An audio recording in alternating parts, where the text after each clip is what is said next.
In recent years, a relatively small but vocal movement from within the LGBTQ community has gained increased visibility.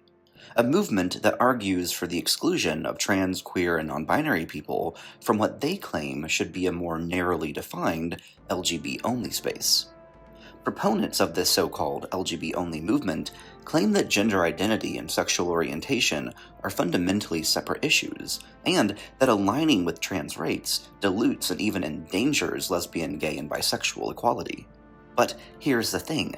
The arguments that this movement makes are not merely flawed, but are strategically counterproductive, are based in an inaccurate understanding of history, and, perhaps above all else, are ethically indefensible and devoid of the very basic human empathy that the LGB-only crowd continues to demand for themselves. As such, over the next few minutes, I will be laying out as clearly as possible the three key reasons why the LGB-only framework fails under any and all logical and moral scrutiny, including the strategic fumble of abandoning allies to appease enemies, the erasure of a documented history of a united LGBTQ existence and allyship that dates back to the ancient world, and finally, the ethical and logical fact that you can't demand human rights for yourself while denying them to others. So now, let's jump into point 1, strategic miscalculation, divide and be conquered. One of the most basic principles in political strategy is unity. When marginalized groups stand together, they multiply their strength. When they fracture and try to appease the enemy, they become extremely easy targets. The LGB-only movement assumes that by distancing itself from trans and non-binary people, it will become more palatable to mainstream society, particularly conservative governments, religious institutions, and hostile media outlets. But history and current events tells us otherwise, as these institutions have always been violently against homosexuality too, and remain committed to this hostility regardless of what some grifters may have you believe. Take, for example, the growing wave of anti-LGBTQ legislation in the United States. While much of the current political discourse fixates on trans youth, bathroom bans, sports restrictions, and healthcare rollbacks, this is not the end goal, it is the beginning. In 2022, U.S. radical right-wing Supreme Court Justice Clarence Thomas explicitly called for a reevaluation of the court's previous rulings on the case that guaranteed same-sex marriage rights. In the last year alone, multiple Republican-led state legislatures demanded to end marriage equality across the country and passed laws attacking drag performances, pride events, and even school books that depict same-sex couples existing. And then, just last week, the Southern Baptist Convention voted to mobilize legal resources against marriage equality, calling it an affront to God's design. These aren't isolated efforts either. They are a coordinated campaign to roll back not just trans rights, but the full spectrum of LGBTQ protections. And blaming trans and non-binary people for the right-wing and religious attacks on marriage equality is the epitome of victim blaming and the definition of gaslighting. Imagine if the Roma blamed the Jews for the Holocaust. It's next-level stupidity and blame-shifting. Let us all remember these words on screen from the famous poem by the German anti-Nazi activist Martin Niemöller. You see, the logic of targeting the most controversial and disenfranchised group first, before moving on to other groups afterwards, is an extremely familiar and authoritarian tactic with proven success for the regime in power. If we allow trans people to be scapegoated, we enable the erosion of protections for everyone else in the LGBTQ spectrum too. And yes, that includes straight-passing rich gay men too. Don't forget, it was illegal to be gay in Texas until 2003. Christian, Muslim, and MAGA leaders across the country are fighting day and night to make this reality once again. It's like standing by while intruders break into the front of your shared house, thinking you'll be fine because your room is in the back. But once they're inside, every room is fair game.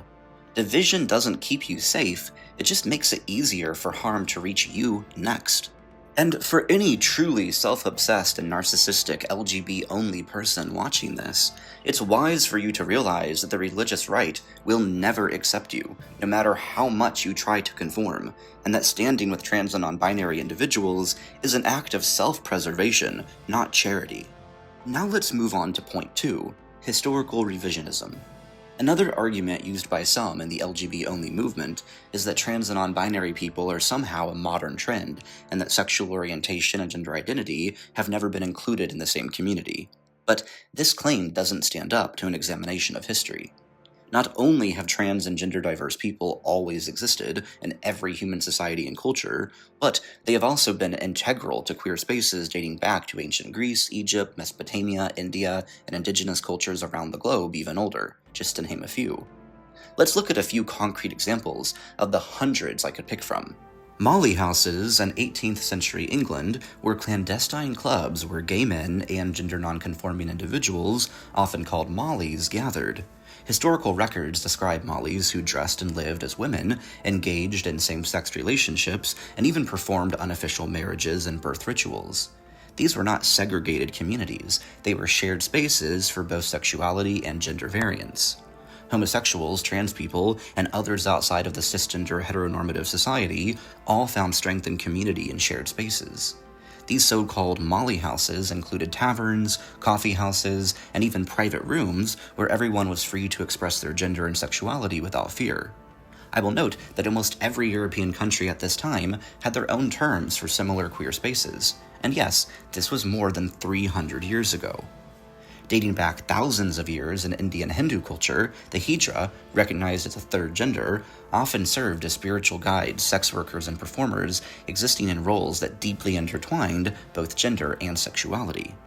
Similarly, in the Greco-Roman world, figures like a Roman emperor who requested to be called a woman and sought out gender-affirming surgery surrounded herself with men who pursued homosexual relationships, yet another example of ancient allyship. Indigenous Two-Spirit people across many Native American tribes embodied both masculine and feminine qualities, and were not only accepted but revered. Their roles, while varying from tribe to tribe, would frequently include matchmaking, counseling, and ceremonial functions deeply linked to the community's understanding of spirituality, gender, and sexuality. Two-Spirit individuals were referred to by many different names across different Native cultures, but terminologies rarely distinguished between what we would today label as trans, non-binary, and homosexual. They were all bunched into one. We can also find countless more recent examples across early 20th century queer culture. For example, in Berlin, during the Weimar Republic, one of the earliest organized gay and lesbian scenes also included trans and gender diverse people, who underwent early forms of gender confirmation surgery and were part of the same circles that hosted Magnus Hirschfeld's Institute of Sexual Research. From ancient temples to underground clubs, trans people have never been a tack-on to gay and lesbian culture. They have always been participants, co-creators, and defenders of queer life. Some of the LGB-only crowd may not like these historical facts, but at the end of the day, facts don't really care about your feelings, right? And last, but perhaps most meaningful to many watching today, is the ethical argument. The LGBTQ movement has always been about the right to live openly, authentically, and without fear of persecution. It is the insistence that our existence should not require justification, and that human dignity is not negotiable, and that has characterized our fight. When gay people say, "I was born this way," we demand respect for a reality that others may not fully comprehend. Trans people ask for the same, to be safe around people who don't fully understand them. Denying them that isn't just inconsistent, it's hypocritical, illogical, and immoral. Moreover, the stakes are not abstract. Numerous studies show that affirming trans identities reduces suicide rates, improves mental health outcomes, and protects youth from homelessness and abuse. This is not a theoretical debate, it's life and death, and ethically, the obligation is clear. We do not abandon the vulnerable for the comfort of the majority, or try to win the losing battle of pacifying those who are committed to our collective subjugation. The mark of a just and honorable person is not how they treat society's most accepted members, but how it protects its most vulnerable. The LGB-only movement may present itself as rational or protective of gay and lesbian interests, but in truth, it is strategically misguided, factually dishonest, and devoid of basic human empathy. Trans, non-binary, and gender-diverse people are not an outside threat to the community. They are, and always have been, a vital part of it. We owe an enormous amount of our history, our values, and our shared culture to the TQ+. The enemy to LGB freedom and safety is not trans rights. The enemy is religious and political oppression, an oppression that can only thrive when we are divided. Let's not make the mistake of turning away from our allies in a misguided attempt to win over far-right nationalists and religious zealots. Believe me when I say they will never pick you, no matter how hard you try to earn their approval. If there is one thing history has shown us time and time again, it's that when we fight for the dignity and safety of the most persecuted among us, we secure our own in the process. Thank you, friends, for watching and spending time today with me as we seek to spread the word about important topics in the community.